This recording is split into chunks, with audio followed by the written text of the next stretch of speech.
김수민의 뉴스 밑장 정치 과학 2월호입니다.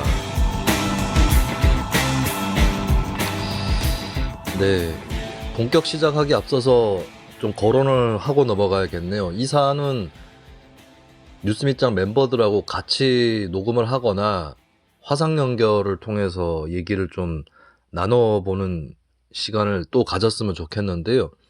일단 현재 국민의힘 전당대회가 진행이 되고 있기 때문에 이것은 이제 국민의힘 당원들이 또 대구 경북 쪽에 많지 않습니까? 대구 경북 표심이 결정한다라고 까지는 얘기하지 못하더라도 결정력이 강하다라고 볼 수 있겠는데, 그런 의미에서는 지역 민심까지 아울러서 얘기를 해봤으면 하기 때문에 멤버들하고 같이 대화를 나눠서 에피소드를 따로 올릴까 하고요. 일단 지적하는 것은 저는 이런 전당대회는 처음 봅니다. 이런 대통령도 처음 보는 것 같고, 과거 대통령들하고 비교해서 어느 정도 최악인가 이거는 단언하기는 어렵지만 명확한 것은 이딴 대통령은 또 처음 봅니다. 각각의 대통령들마다 특히 이명박 정부 출범 이후에 상당히 큰 문제들을 보여왔는데, 날이 가면 갈수록 새로운 국면을 맞이하는 것 같습니다. 박근혜 전 대통령이 원내대표 찍어내던 시절이 떠오르는데, 이거는 뭐 전당대회 단계에서 이미 이러고 있어요. 윤석열 대통령은. 그냥 본인이 총재를 맡으세요. 그냥. 그냥 막 지지해. 막 지지하고. 참나. 어처구니가 없어가지고. 제가 이 얘기부터 시작하는 이유가 뭐냐면, 이런 대통령을 탄생시킨 계기가 뭐였냐는 것입니다. 윤석열 대통령은 검찰총장이 최대치였던 것 같아요. 본인이 맡아도 되는 공직에.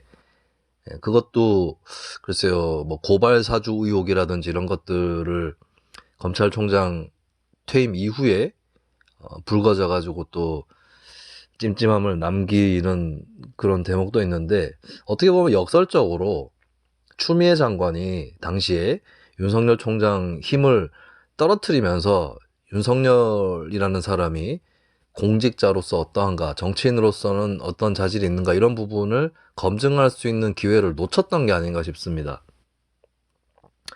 이런 윤석열 대통령을 특별한 존재로 만들어버린 것이 조국 사태와 민주당의 대응이었어요. 다시 발단에 대해서 짚지 않을 수 없는 시점이 됐습니다. 지난 2월 3일 조국 전 장관 1심 선고가 드디어 있었습니다. 이 점을 오늘 정리를 해보도록 하겠습니다. 그동안의 재판이 상당히 길어졌죠. 2019년 말에 조국 전 장관이 기소가 됐고 3년이 넘었어요. 기소가 된 지. 그간의 사정들을 좀 살펴보면 김미리 판사라는 사람이 있습니다. 이 사람이 재판 초기부터 검찰 수사가 검찰개혁을 막기 위한 것이라는 시각이 있음을 주지해라, 이런 식으로 얘기를 했어요. 이 재판 판관으로서의 중립 의무를 위반한 것이 아닌가 이렇게 보여지는데, 처음부터 굉장히 재판이 삐거덕거렸거든요. 그리고 정경심 교수 입시 비리하고 조국 교수의 입시 비리, 이게 병합 처리가 안 됐습니다. 따로 재판이 진행이 됐고, 또 조 전 장관에 대해서 직권남용 혐의, 유재수 감찰무마까지 같이 붙으면서 재판 내용이 더 많아졌습니다.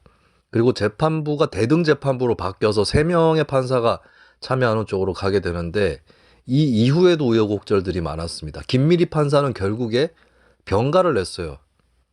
그리고 이 재판으로 돌아오지 않습니다. 또 3명의 판사 가운데 1명도 병가를 냈어요. 그러면서 재판이 더 지연된 측면이 있다라고 볼 수 있는데, 근데 이미 입시비리 같은 경우는 정경심 교수 재판을 통해서 조국 전 장관의 공모라든지 이런 것들이 같이 드러났기 때문에 유죄가 확정적이었습니다. 근데 이제 추가적으로 그 조국 부부의 딸뿐만 아니라 아들에 대한 것까지 이번 재판에서 같이 짚게 되었던 거죠. 그래서 그 결과들이 또 나왔는데, 종합적으로 보면 징역 2년이 나왔습니다. 그리고 조국 전 장관이 8, 9개 정도 무죄 혐의가 나왔습니다. 라고 했는데, 이게 헷갈리시면 안 됩니다. 범죄 혐의 개수를, 기준을 어떻게 잡을 거냐에 따라 다릅니다. 그러니까 사실관계, 사건 기준으로 삼으면 20개 혐의 중에서 11개 유죄, 9개 무죄, 이렇게 나왔고요. 그런데 죄목 기준으로 혐의를 잡으면 12개입니다. 조 전 장관이 12개라고 혐의가 많이 알려져 있었는데 거기다 대고 이제 8개, 9개 무죄 나왔다라고 얘기를 해버렸어요. 그 거짓말은 아닌데 기준을 뭘로 잡느냐? 사건 기준으로 잡으면 20개 중에 9개 무죄 나온 것이고요. 죄목 기준으로 잡으면 12개 중에서 7개 유죄, 5개 무죄 이렇게 나온 것입니다. 자, 그리고 뭐 유무죄 개수만으로 형량에 대해서 판단을 할 수는 없겠죠. 재판부는 징역 2년을 선고를 했는데 검찰이 구형했던 5년에 비하면 반이 안 되는 형량입니다. 그러면 이 형량을 봐서 검찰도 크게 이번에 패배를 했다고 봐야 되는가 했을 때, 자, 그 조국 전 장관의 형량 계산 어디서도 들을 수 없을 겁니다. 형량 계산에 대해서도 제가 풀이를 해드리도록 하겠습니다. 일단은 유죄 무죄가 나온 부분들을 살펴보겠습니다. 조 전 장관 쪽은 입시 비리에 대해서는 반박을 그동안 못했어요. 왜냐하면 본인 PC로 본인이 위조를 한 거거든요. 이게 포렌식을 하면은 위조 과정이 나오고요. 그리고 문서를 보면 위조 흔적이 나와요. 정경심 교수가 썼던 수법, 그러니까 명의 오려붙이기 있죠. 요 같은 수법 씁니다. 그래서 이걸 하면은 딱 드래그 같은 걸 해보면은 흔적이 남거든요. 예, 그런 것들을 피할 수가 없다. 또 많이 알려졌지만 호텔 아쿠아팰리스 인턴 증명서 위조를 할 때 아쿠아팰리스는 영어 팰리스를 한국어로 표기한다고 했을 때는 이게 A이기 때문에 팰을 쓸 때에 아예 E로 쓰는 것이 적합하다고 볼 수 있어요. 하지만 아쿠아팰리스는 고유명사입니다. 호텔 이름이에요.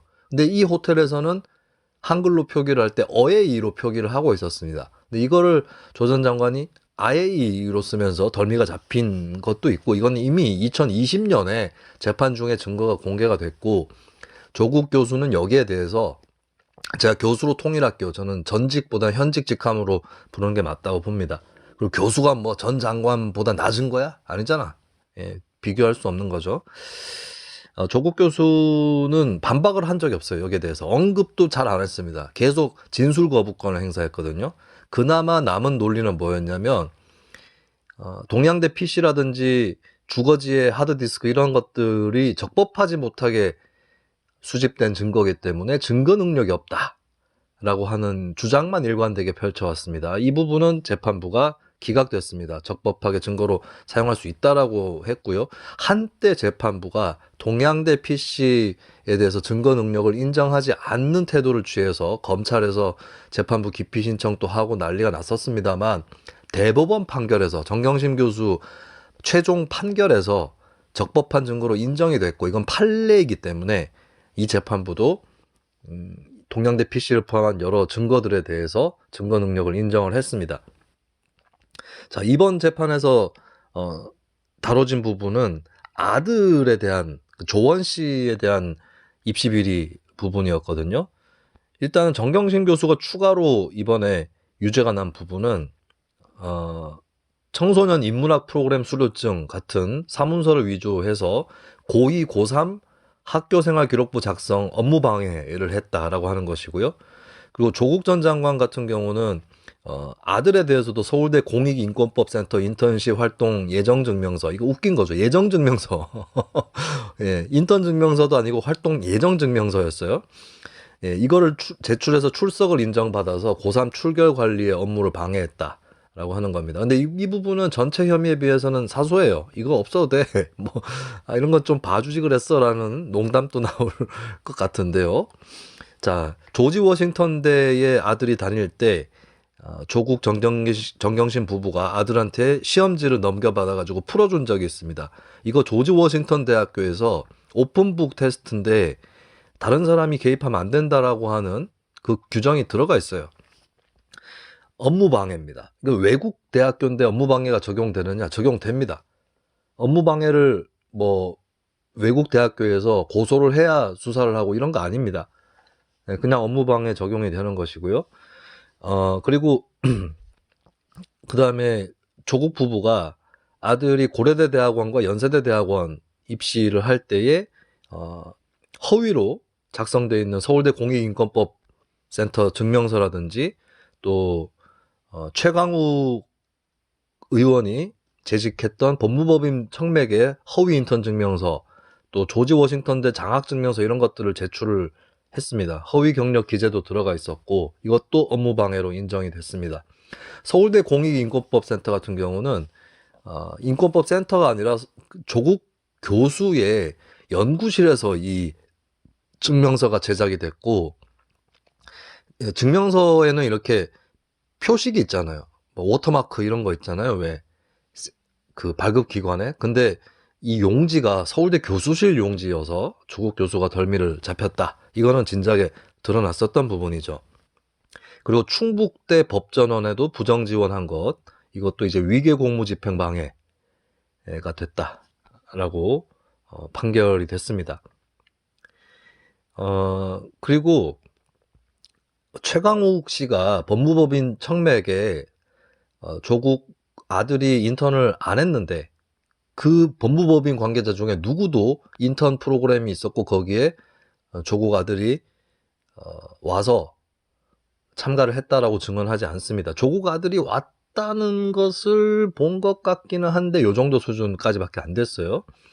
근데 보면은 최강욱 씨는 총 16시간 인턴을 했다라고 허위 발급을 해줬거든요. 근데 이거를 다시 고칩니다.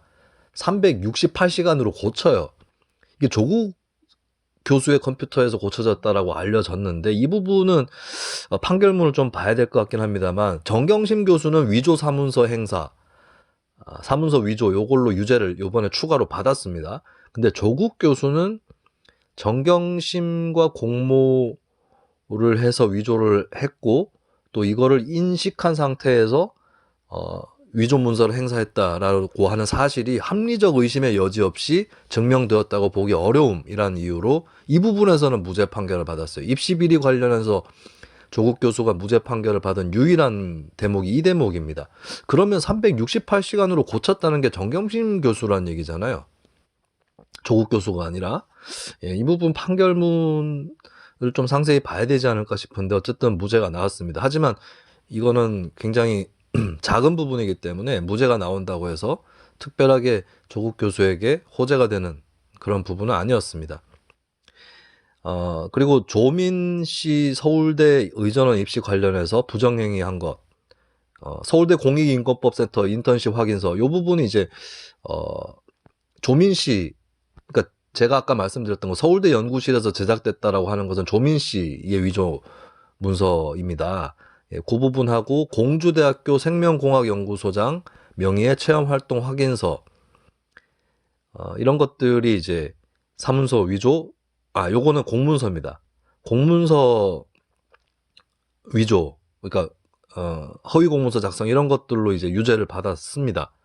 그러니까 조국 전 장관의 입시 비리는 허위로 발급받았다 수준을 뛰어넘어서 본인이 허위로 만들었어요. 본인이 위조한 겁니다. 위조한 것들이 있어요. 이게 이번에 드러났다. 뭐라고 할 겁니까? 뭐 인턴 며칠 빠져가지고 그걸 가지고 뭐 처벌을 하냐 이런 말을 아직까지 하는 사람들이 있던데 본인이 위조를 한 거예요. 본인이 위조를 한 겁니다. 생각을 해보세요. 그 연구실에 앉아가지고 국립대 교수라는 분이 자녀 입시 문서 위조하고 있는 그 풍경을 상상을 해보십시오. 왜 아무도 이 점에 대해서 몰랐다면 몰랐다고 얘기를 하든가, 왜 인정을 하지 않는 거예요? 다 뛰어넘어가잖아요. 조국 교수도 계속 얘기 안 해요. 재판 끝나고 나서도 얘기 안 하고 앞으로도 얘기를 안 할 것 같아요. 그러면 뭐다? 진술 거부권을 행사한 결과가 유죄인 이상 2심, 최종심에서도 유죄는 확정적이다. 본인이 위조하지 않았다라는 반박 증거를 제시를 해야 됩니다. 왜? 위조했다는 증거가 나왔기 때문에. 제시할 수 있을까요? 자, 그 다음은 부산대 의전원에서 조민 씨가 장학금을 받았던 문제입니다. 이 장학금 이상한 장학금이었죠. 조민 씨는 성적도 나쁘고 집안 형편도 나쁘지 않아요. 근데 계속 장학금을 받습니다. 심지어 학교 내부에서 반복적으로 장학금 수령하는 것에 대해서 시정해야 된다라는 말까지 나왔는데도 노한중 교수가 계속 장학금을 줍니다. 이 부분은 뇌물죄는 무죄를 받았고, 이 부분은 저도 뇌물죄는 무죄가 나올 거라고 생각했습니다. 왜냐하면 뇌물죄는 직무 관련성하고 대가성이 성립이 돼야 되는 거거든요. 노한중 교수가 무엇을 대가로 받기 위해서 뇌물을 줬을까? 조국 당시 민정수석은 본인 직무와 관련해서 어떤 관계가 이 사건과 있을까?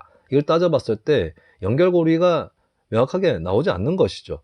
그렇기 때문에 뇌물죄는 무죄가 나왔고, 다만 청탁금지법 위반이 인정됐습니다. 위법이다 라고 하는 것이죠. 그러니까 노한중 교수가 조국 민정수석과 어떤 딱히 명확하게 목적은 없는데 우호적인 관계를 유지하기 위해서 줬다고 밖에 볼 수 없다는 거죠. 그리고 민정수석이 되기 전에 무슨 뭐가 있어가지고 노한중 교수가 뇌물을 주겠냐 뭐 이런 얘기들을 하던데, 민정수석 이전에 줬던 장학금에 대해서는 판단하지 않았습니다. 민정수석 이후에 200만 원씩 3번 장학금을 지급한 것, 이거 자체에 대해서, 자, 노한중 교수는 국립대 교수고 조국 교수는 당시 민정수석이었어요. 공공적인 입장에 있는 사람들인 거죠. 이럴 때 특히 조국 민정수석 같은 경우는 이 수령을 거절을 했었어야 된다라고 하는 겁니다. 그러니까 청탁금지법은 어떤 목적성이 없더라도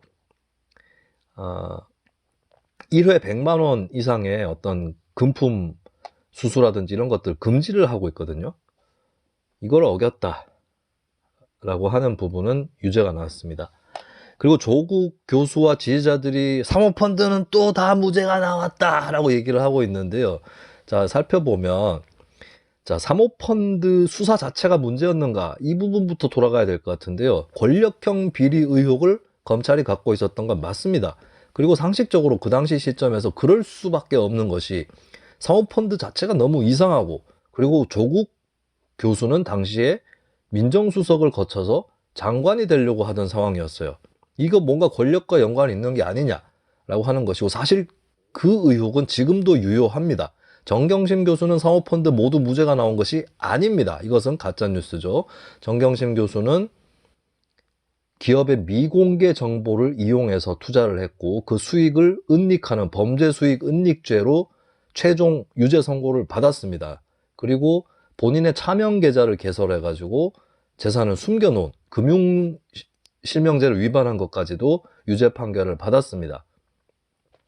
저도 지금도 의심이 드는 게, 그럼 미공개 정보를 왜 WFM에서 넘겨줬을까?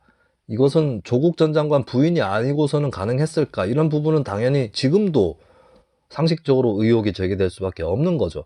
다만 권력형 비리라고 했을 때 그 이상의 어떤 연결고리들까지도 입증이 돼야 되는데 그 부분까지는 아니었던 거고, 그래서 검찰도 조국 전 장관을 뭐 투자라든지 이런 걸로 기소를 한 게 아니고 재산 신고를 허위로 했다라고 하는 공직자윤리법 위반에 대해서 기소를 했던 것입니다. 그러니까 기소할 때 많이 걸러내고 했던 것이죠. 무리한 기소가 아닌 거죠. 그리고 무리한 수사도 아니었던 것은, 조국 교수는 장관 후보자 시절에 2019년 8월 19일자로 당시 인사청문회 준비단이 입장을 냅니다. 조범동은 펀드 운용 일체에 관여한 사실이 없는 것으로 확인되었다라고 주장합니다. 무슨 자신감으로 확인되었다고? 펀드 일체에 가담한 적이 없다. 운용에 가담한 적이 없다. 재판 결과 조범동 씨는 코링크피의 실소유주로서 각종 범죄를 저지른 것으로 드러났고 징역 4년을 선고받았었습니다. 이래도 수사할 필요가 없었나요? 정경심, 조범동 다 유죄가 나왔는데, 자, 그럼 조국은 이번에 뭐가 무죄가 나왔고 왜 무죄가 나왔느냐? 조국 교수는 정경심 씨가 주식을 차명으로 취득하건 한 사실, 또 실물 줄권을 취득을 해놓고 그것을 또 신고를 하지 않았죠. 근데 이런 부분을 조국 교수가 알았다고 보기 어렵기 때문에, 알았다는 것이 입증되지 않았기 때문에 무죄가 선고됐을 뿐인 겁니다. 하지만 정경심 교수는 이번에 또 추가로 유죄 판결을 받았습니다. 코링크 P에 대한 투자 사실, 투자금 5억 원, 코링크 P 주식의 차명 취득 사실, 주식 250주에 대한 지분 3억 원 상당을 숨길 목적으로 그 사실을 모르고 있던 조국을 통해 공직자윤리위원회에 채권을 허위로 신고하고 허위 소명 자료를 제출하는 위계의 방법으로 공직자윤리위원회 위원들의 재산 신고에 대한 심사 업무를 방해했다 해서 정경심 교수는 위계 공무 집행 방해로 추가 유죄가 선고가 됐습니다. 다만 조국 교수는 이와 같은 사실을 알았다고 인정하기에 부족하기 때문에 무죄가 나온 것이죠. 그리고 코링크 P 임직원에 대한 펀드 운용 현황 보고서 위조 교사, 펀드 운용 현황 보고서를 위조해가지고 어떤 투자 사실이라든지 어떤 사실을 은폐하려고 한 건 아니냐, 이 의혹이 나왔었는데, 이 부분은 정경심 교수 재판에서도 정경심 교수에 대해서 무죄 선고가 나왔었어요.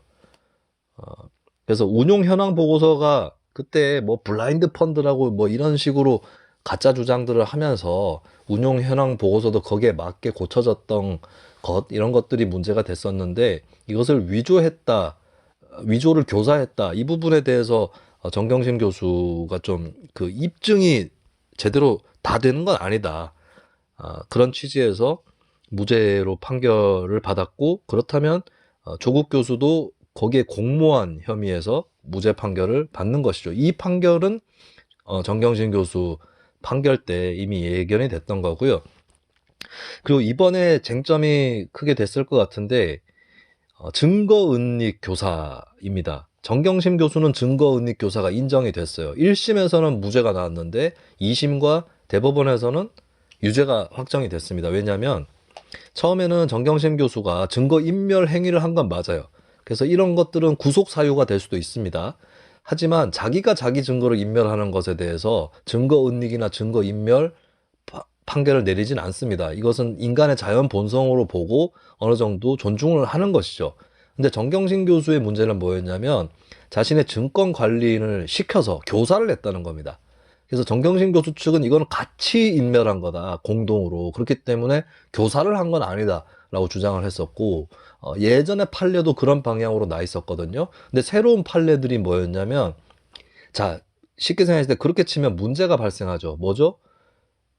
자기가 증거인멸할 때 남을 끌어들여요. 끌어들여가지고 인멸하고 은닉해놓고는 우리는 공동으로 한 것일 뿐이고 나는 내 정보를 은닉한 거기 때문에 법적으로 무죄다, 이렇게 주장할 소지가 생기는 거잖아요. 이게 악용될 수 있는 거 아니겠어요? 그렇기 때문에 교사를 했다, 그러니까 단순하게 같이 은닉했다 정도가 아니라 교사를 했다라고 볼 수 있으려면, 그러니까 자기가 자기 정보를 은닉하고 인멸했다고 해서 법적으로 무죄를 만들어주면 안 된다. 그 사건의 양상을 봐서 시켰다라는 것을 인정을 해서 처벌해야 된다, 이런 취지로 판결이 조금씩 나오고 있었고, 정경심 교수의 경우 1심에서 무죄가 나왔지만 2심에서 유죄, 그리고 대법원에서 유죄가 나왔던 겁니다. 근데 이때 나왔던 얘기가 뭐냐면, 조국 교수는 더더욱 유죄가 확실하다. 왜냐하면 현장에 없었거든요. 현장에 없었으므로 본인이 본인 관련 정보를 인멸한 것도 아니에요. 그 자신의 배우자라든지 이쪽에 대한 증거를 은닉을 해도 그것은 무죄가 되거든요. 근데 없었어요. 자기가 직접 한 게 아닙니다.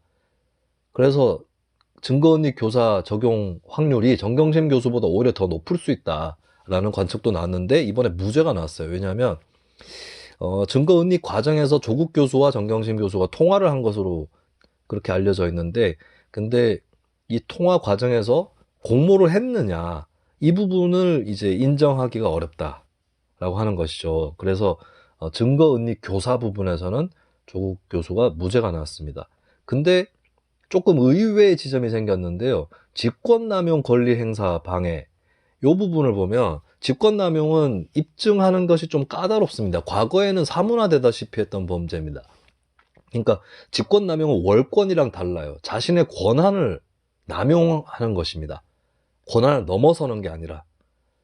그리고 하급 공무원에게 의무에 없는 일을 하게 하거나 하급 공무원이 권리를 정당하게 행사하는 것을 막아야 됩니다. 이런 요건들을 충족시켜야 되는데 조국 교수와 그리고 바로 그 밑에서 민정비서관을 했던 백원우 씨 둘 다 직권남용 유죄가 선고됐습니다. 유재수 감찰 무마인데 유죄가 선고됐다는 거는 이거라고 봐야 될 것 같아요. 그러니까 특별 감찰을 할 필요가 명확한데 그거를 조국이 알고 있으면서도 이 또 재판부 설명 자료에 보면 정치권의 구명 청탁을 백원우를 통해서 조국이 전달을 받았고 구체적인 실행 행위와 방법까지도 조국과 백원우가 모의를 했다.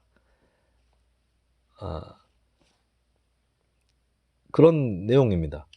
그러면 이제 조국이나 백원우가 혐의를 벗으려면 그때는 유재수의 비위 의혹이 그렇게 심각한 수준이 아니었다. 그리고 특별감찰 반원들도 어느 정도 동의했다. 뭐 이렇게 판단을 해야 될 것 같은데 그렇게 판단이 안 된 것이죠. 예, 그래서 직권남용 유죄가 나와버렸습니다. 이 부분 특기할 만한 부분이고요. 대신에 이제 특별감찰 반원들에 대해서 감찰을 중단시킨 부분, 이 부분은 직권남용 유죄가 나왔는데 무죄가 나온 거는 금융위원회 관계자들에게 유재수를 징계나 감찰 없이 단순 인사조치하라는 지시를 하였다라는 혐의가 있었는데 이것이 증명되지 않았다. 그렇기 때문에 금융위원회 관계자들에 대한 직권남용 부분은 무죄가 나왔다. 이것입니다. 자, 그러면 이제 양형에 대해서 살펴봐야 될 것 같은데요. 자, 지금까지 나온 유무죄를 갖고 조국이 받을 수 있는 형량을 우리 같은 여기서 우리는 이제 법조인 빼고 우리 같은 일반인들도 계산을 할 수가 있다라고 하는 것을 말씀을 드립니다. 왜냐하면 이 형량이라는 거는 일단 법에 정해져 있죠. 근데 이 부분을 좀 더 구체화를 해둔 게 대법원 양형위원회의 양형 기준입니다.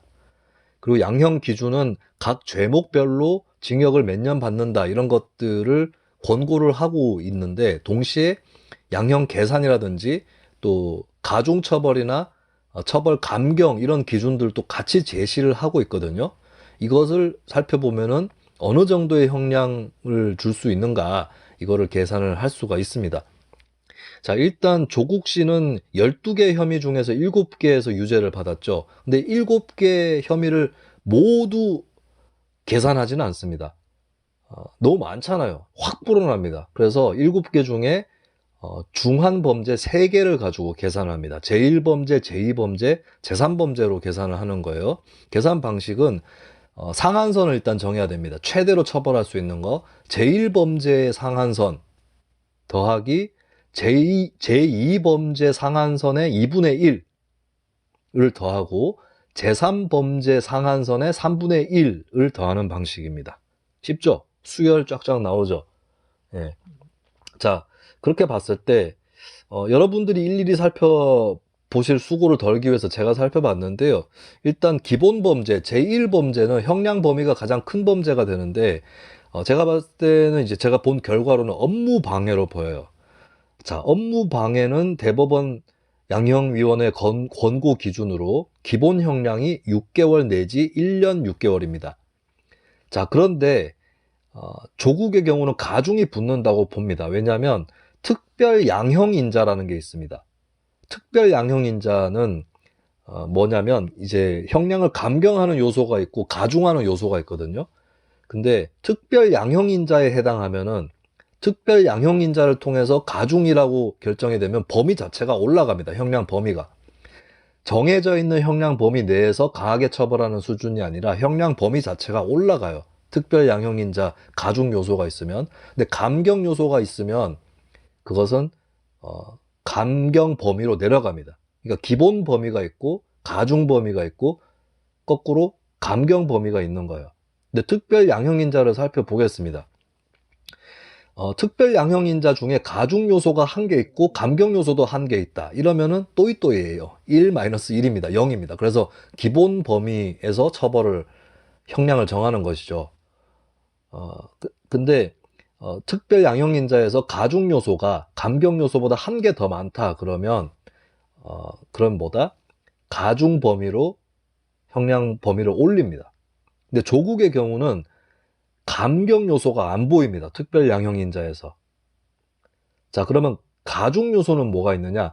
재판부도 얘기를 비슷하게 했는데 상당한 기간에 걸쳐서 반복적으로 업무 방해를 범했죠. 여러 대학 기관에 걸쳐가지고 조국 씨가 한 거잖아요. 그러면 특별 양형인자의 가중 요소 한 가지에 해당합니다. 이럴 경우는 업무 방해 형량의 가중 범위를 적용을 하는데 그 범위는 1년 내지 3년입니다. 1년 내지 3년이다. 업무 방해 하나만 봐도 1년 내지 3년입니다. 기본 형량 6개월 내지 1년 6개월이었는데 특별 양형인자 가중 요소가 있기 때문에 1년 내지 3년이 되는 거예요. 자, 근데 여기서 끝이 아닙니다. 왜냐하면 특별 양형인자에서 가중 요소가 감경 요소보다 2개 이상이 많으면 가중 범위의 상한선은 1.5배가 됩니다.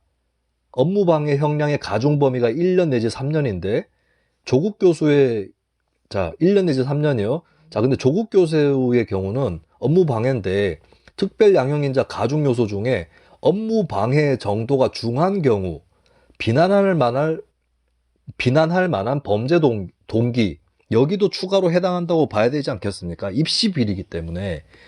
그러면은 조국 교수의 특별 양형인자 가중 요소 중에 3개 정도 해당한다.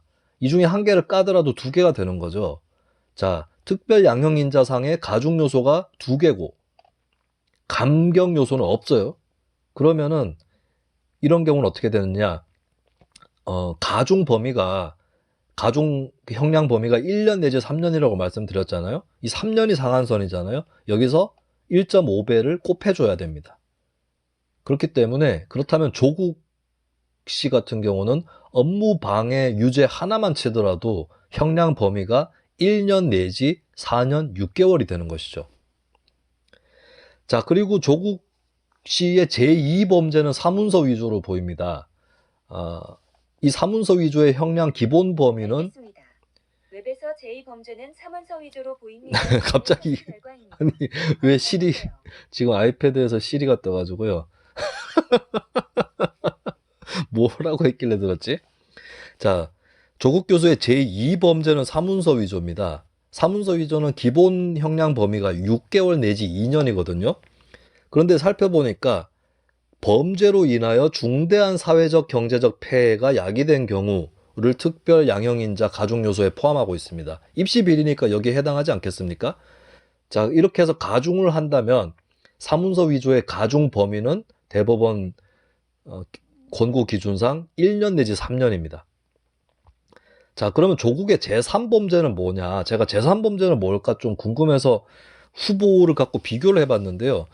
직권남용인지 허위공문서 작성인지 2개 중에 어느 쪽인지 모르겠어요.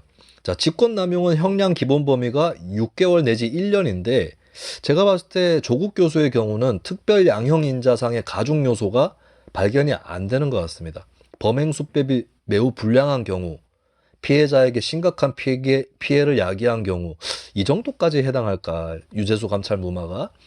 그리고 피지휘자에 대한 교사, 동종 누범 여기는 해당 사항이 없습니다. 그렇기 때문에 조국 교수의 직권남용은 기본 범위인 6개월 내지 1년 그대로 적용을 해도 될 것 같습니다. 일부러 봐주는 거 아닙니다.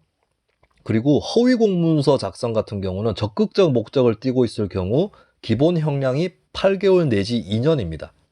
근데 보면 입시 비리이기 때문에 특별 양형인자의 가중 요소 중에 범죄로 인하여 중대한 사회적 경제적 폐해가 야기된 경우라고 인정을 할 수 있겠죠. 이렇게 되면 가중 범위는 1년 6개월 내지 2년 6개월입니다. 직권남용보다 허위공문서 작성 형량 범위가 더 높은 거죠. 조국 교수의 경우에. 그렇기 때문에 허위공문서 작성을 제3범죄로 할 수 있습니다. 자, 그러면 형량 계산을 해보겠습니다. 제1범죄 업무 방해가 1년 내지 4년 6개월, 제2범죄 사문서 위조가 1년 내지 3개월, 제3범죄 허위공문서 작성이 1년 6개월 내지 2년 6개월입니다. 조국 교수의 경우 그렇다는 것이죠. 가중 요소까지 감안을 해서. 자, 이러면 어떻게 되느냐.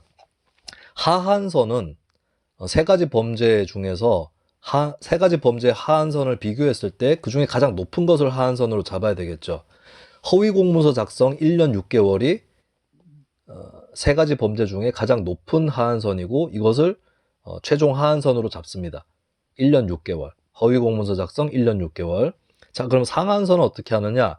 업무방해 상한선이 4년 6개월이죠. 여기에 더하기를 합니다. 뭘 더한다?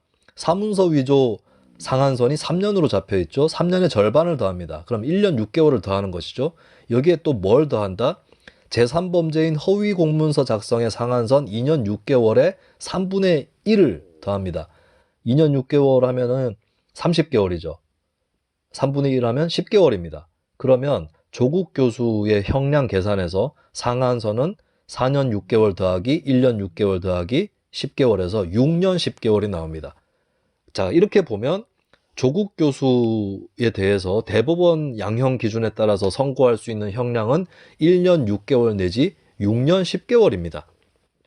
자, 그러면 이게 범위가 넓잖아요. 1년 6개월부터 6년 10개월까지 범위가 넓은데 여기서부터는 일반 양형 인자상의 가중 요소와 감경 요소를 고려하는 것입니다.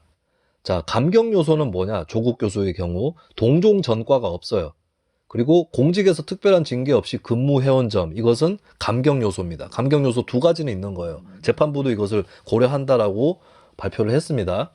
근데 가중 요소도 있어요. 일반 가중 요소. 위조 문서를 행사한 점, 행사까지 했다는 거죠.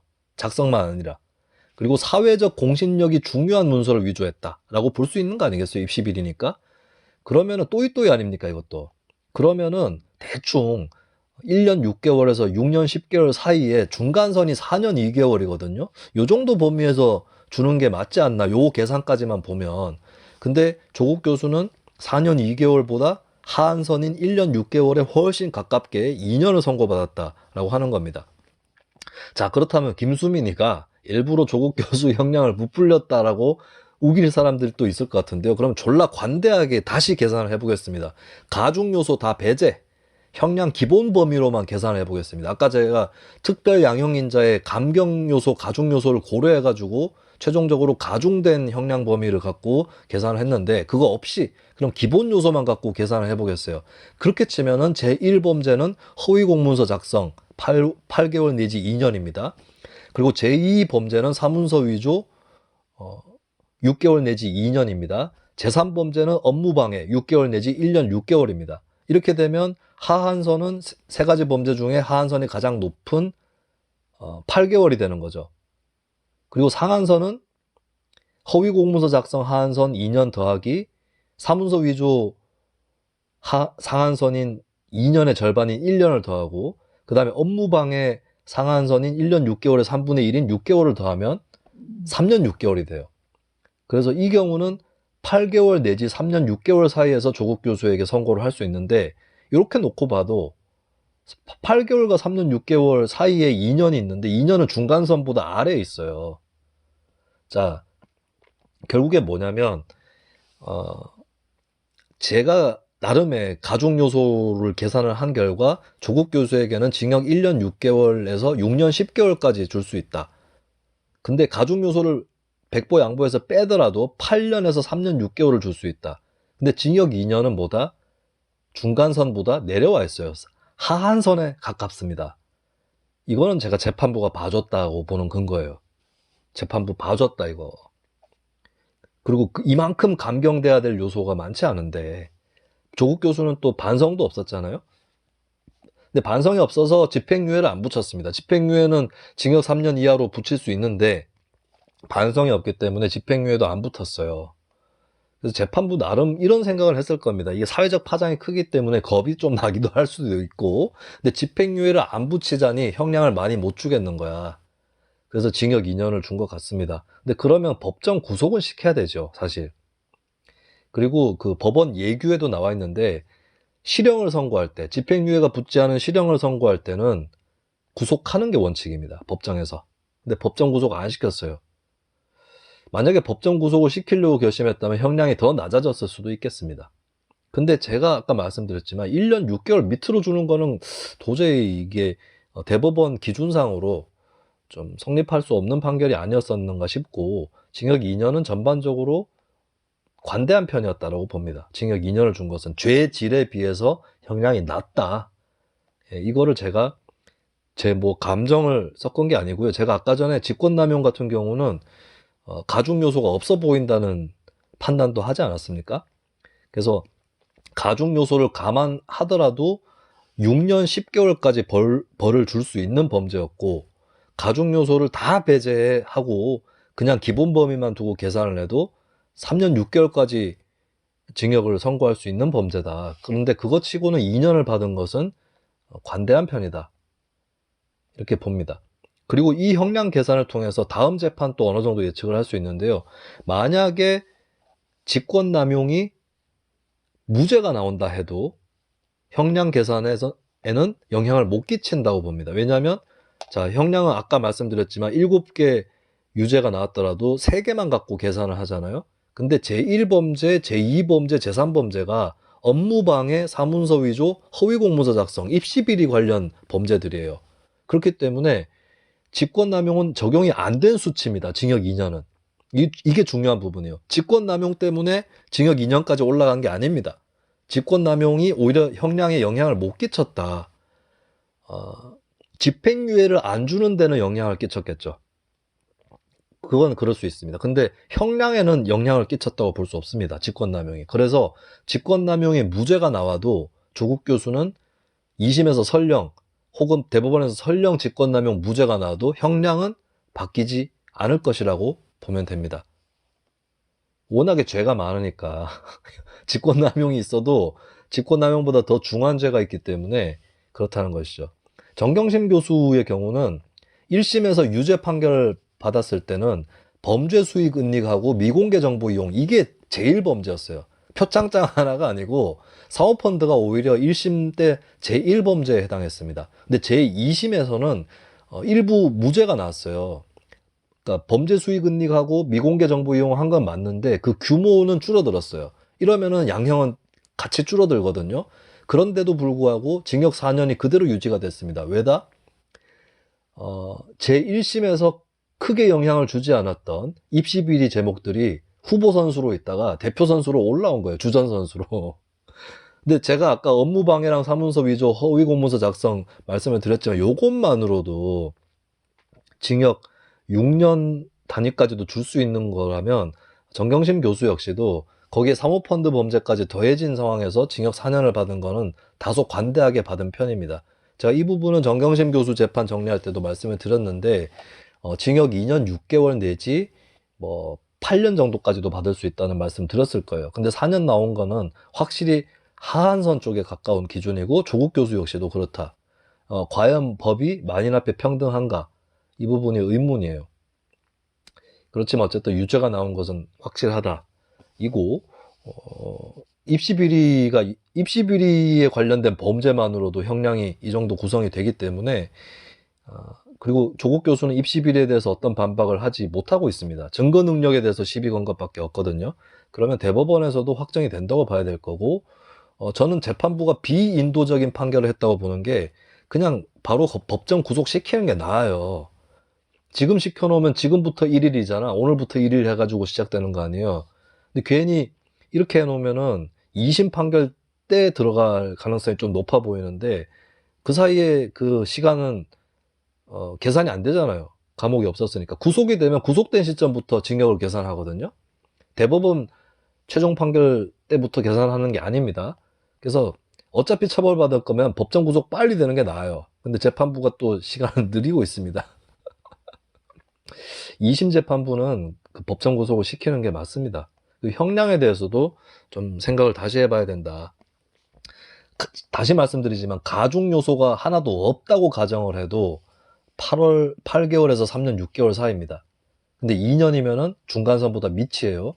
근데 가중 요소 있습니다. 적어도 재판부에서 반복적으로 했고 죄질이 불량하다 이런 얘기를 했거든요. 그러면은 업무 방해만 보더라도 4년 6개월까지는 아니더라도 3년까지는 적용을 해야 돼요. 자, 이렇게 다시 계산해 볼까요? 업무 방해를 상한선 3년으로 계산, 4년 6개월도 아니고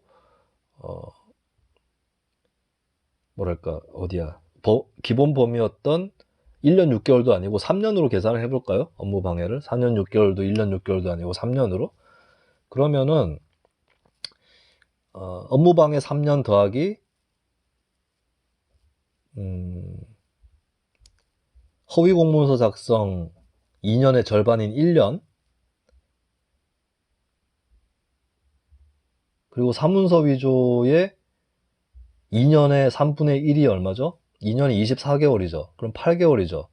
1년 8개월 더하기 3년 하면 4년 8개월인가요? 이렇게 봐도 4년 8개월. 그러니까 재판부가 밝힌 취지만 보고 나머지는 다 기본 범위로 붙인다고 해도 4년 8개월. 맞나요? 다시 계산해. 헷갈리네. 이 부분은 지금 제가 처음 계산하는 건데, 업무방해 상한을 3년으로 보고, 허위 공문서 작성 2년의 절반 붙이면 4년, 사문서 위조의 상한인 2년의 3분의 1 재산범죄로 해서 붙이면 2년은 24개월이니까 8개월, 4년 8개월이네요. 그러니까 1년 6개월 내지 4년 8개월입니다. 재판부 기준으로 쳐도, 재판부가 적용한 기준으로 쳐도 징역 1년 6개월 내지 4년 8개월이라고 봐야 될 것 같은데, 1년 6개월이 아니고 8개월, 징역 8개월 내지 4년 8개월이죠. 그러면 중간선이 어디죠? 2년 8개월 아닌가요? 그보다 8개월 낮아요. 네, 한 2년 8개월 줘야 됩니다. 2년 8개월. 그러고 보니까 제가 한 프로그램에서 2년 9개월일 것이다라고 예측을 한 적이 있었는데, 예, 제가 적정 형량 범위 안에 있었던 거죠. 자, 뭐 여기까지 일단 형량에 대해서는 정리를 하겠습니다. 이렇게까지 정리해주는 방송은 없을 거예요.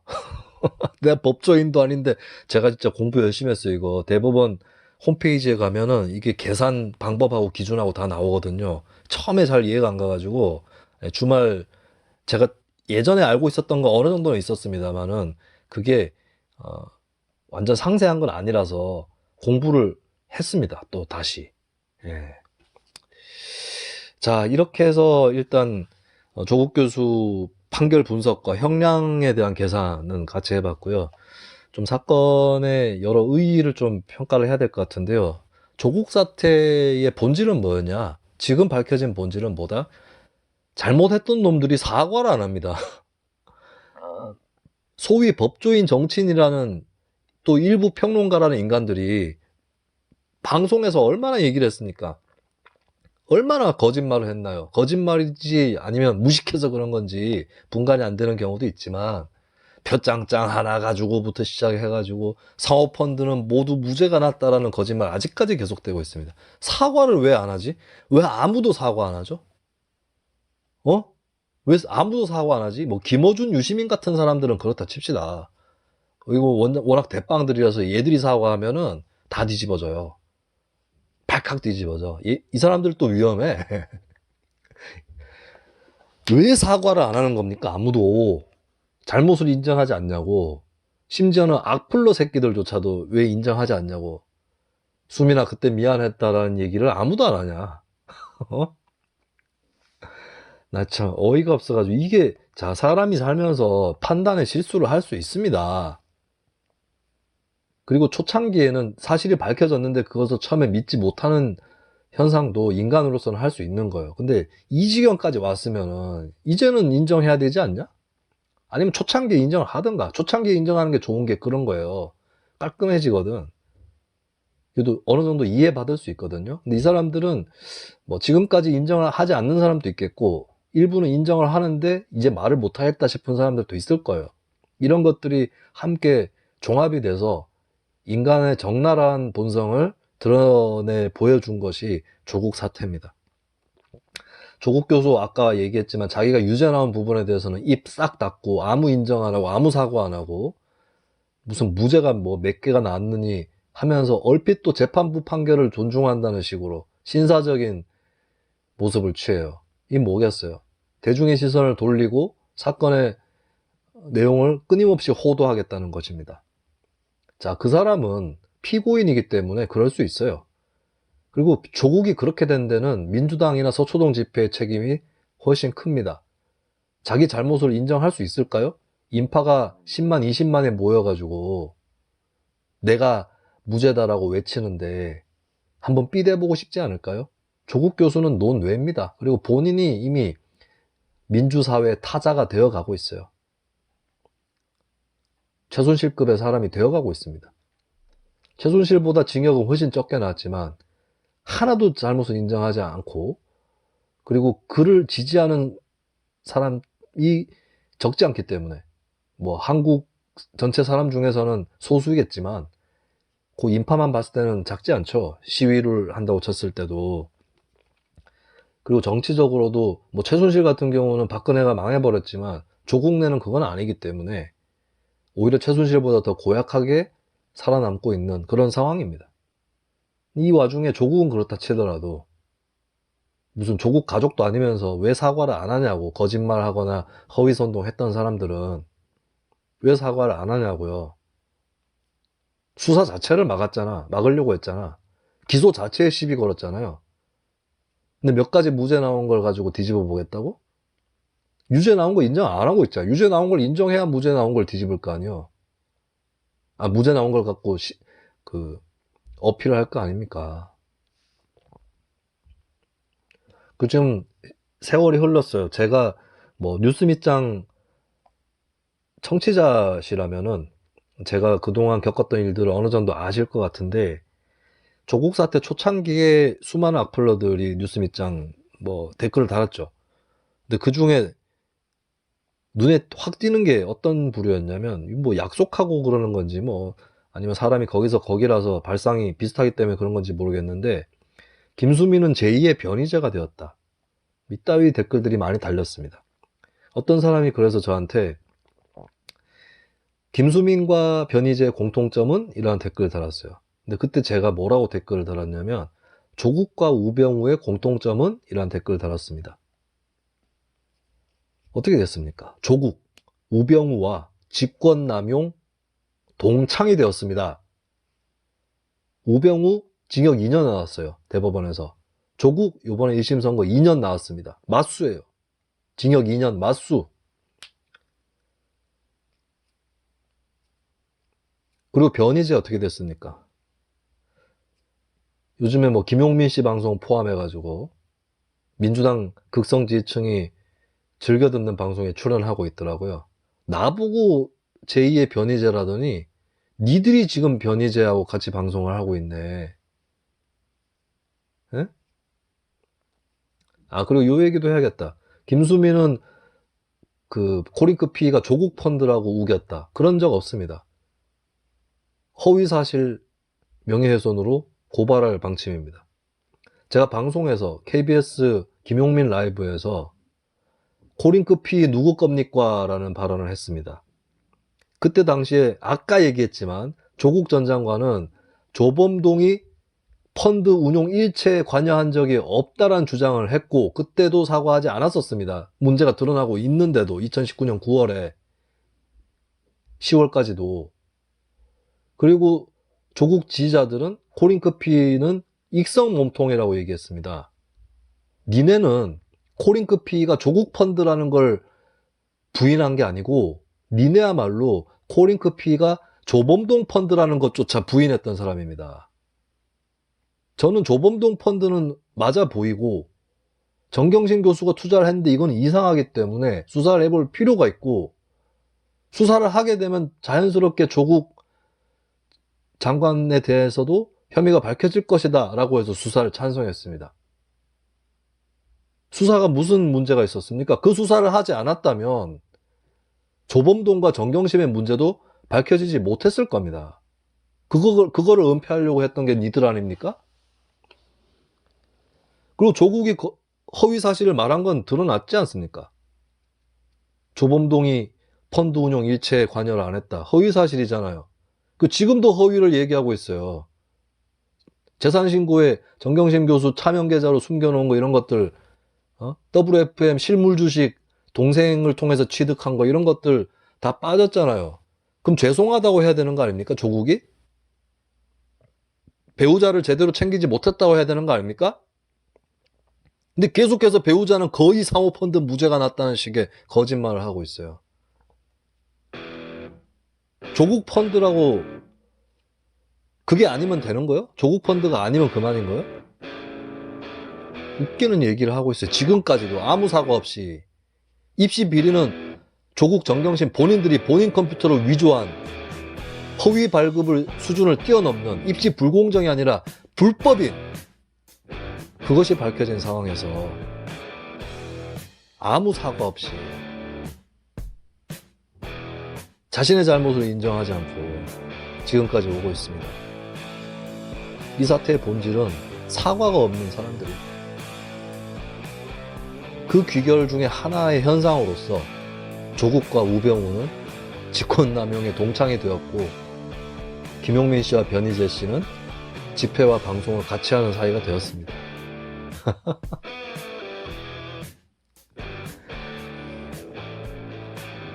네. 사필 기정이 된 걸까요? 여기서 마치겠습니다. 아수라 발발타.